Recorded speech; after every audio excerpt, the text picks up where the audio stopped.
Hello. कैसे हैं आप लोग? मैं Dayanand. I welcome you all on your own YouTube channel board marks. आज जो है हम लोग एमसीक्यू सीरीज देख रहे हैं हम ना।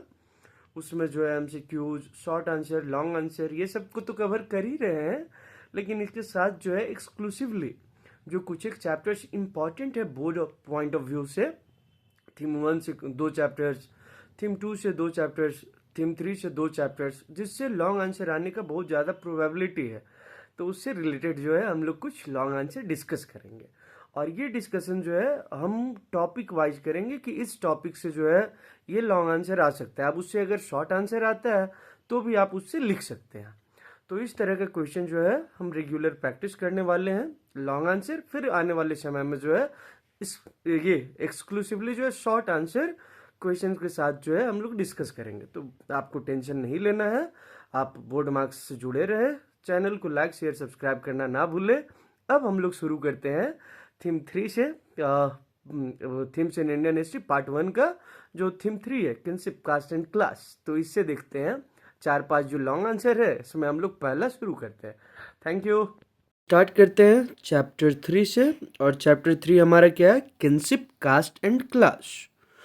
अब इस चैप्टर से जो है मैक्सिमम जो लॉन्ग आंसर क्वेश्चन बन सकते हैं वो 4 to 5, एंड ये सबको जो है हम डेली डिस्कस करने वाले हैं।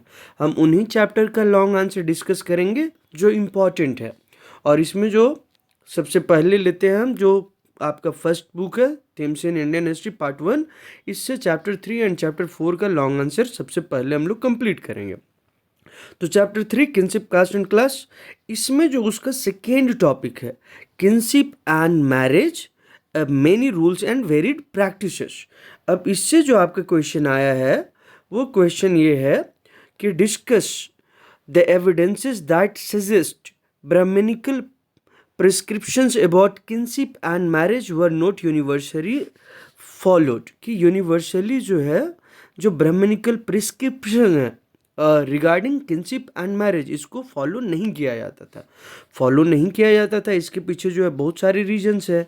क्या क्या रीजन्स है तो आप देखेंगे कि एक रीजन्स है कि इस समय जो है कम्युनिकेशन जो है क्या था, इतना आसान नहीं था आज के जैसा कि हम लोग जो है इजीली एक दूसरे से कनेक्ट हो गए और एक दूसरे से बात कर लिए। उसके बाद जो है सभी का अलग अलग मोटिव होता था। जैसे सातवाहनज के बारे में हम लोग पढ़े हैं कि सातवाहनज क्या है, दो अपने आप को यूनिक ब्राह्मण क्लेम करते हैं, लेकिन जो है ये लोग जिनको मलेच्छ आउटसाइडर कहा गया है, रुद्रदामन के किनशिप के साथ इनका मैरिज टाई रहा है। तो इसी में जो इसका आंसर लिखेंगे वो हम इसी टॉपिक से उठाएं। पहले हमने लिया finding out about the families, उसके बाद द आइडियल ऑफ पैट्रिलिनी।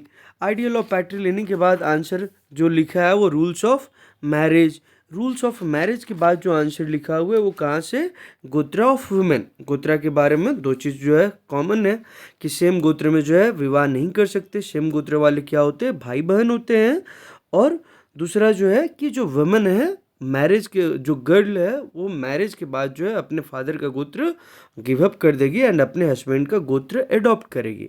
लेकिन इसमें भी हम एक्सेप्शन देखते हैं। क्या एक्सेप्शन देखते हैं कि सातवाहना जो क्वीन रही हैं वो जो है इस नॉर्म्स को फॉलो नहीं करती थी। मैरिज के बाद जो है उनका नाम जो जिस समय वो अनमैरिड थी उनके नाम फादर के गोत्र से डिराइव्ड थे, लेकिन मैरिज के बाद जो है ये नाम उनका चेंज नहीं होता है।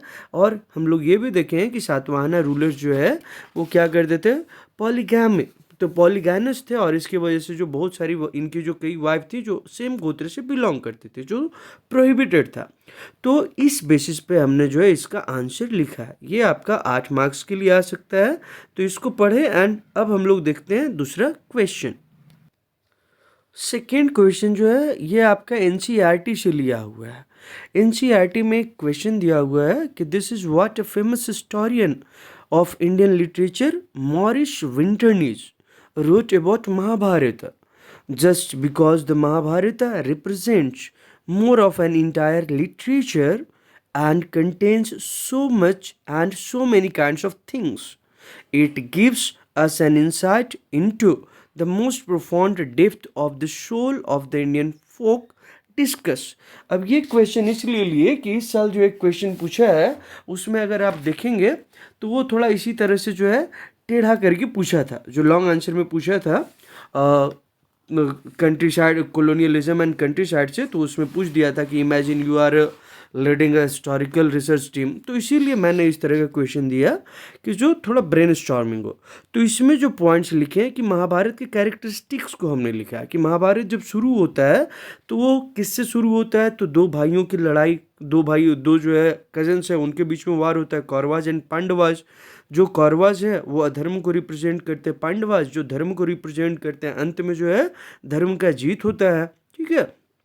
उसी तरह जो है इसमें और भी चीज़ें हैं कि गांधारी जो एडवाइस करती है दुर्योधन की कि अगर भाई भाई मिल के रहोगे तो पूरे दुनिया के ऊपर रूल कर सकते हो, ये सब है।